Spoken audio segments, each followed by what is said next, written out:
c'est les mêmes. Hein. Donc ces émotions supérieures, elles sont depuis très très longtemps nommées par des traditions spirituelles. Alors, différemment, vous avez la compassion dans le bouddhisme, mais c'est les mêmes. Elles sont nommées de façon différente selon le système, mais elles sont les mêmes.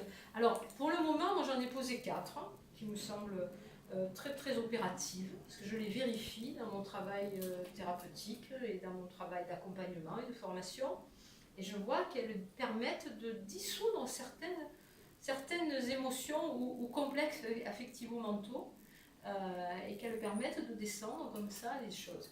Il s'agit de la confiance, il s'agit de la gratitude,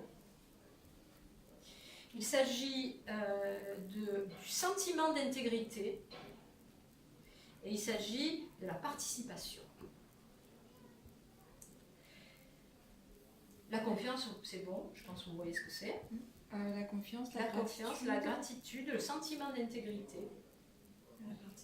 Et la participation au monde. La participation, c'est-à-dire cette contribution, tu veux dire. Participation d'abord. Contribution, c'est juste financier. Ah non, non. Non, elle veut dire amener sa pierre au monde. C'est ça. Mais quand tu participes, tu amènes ta pierre.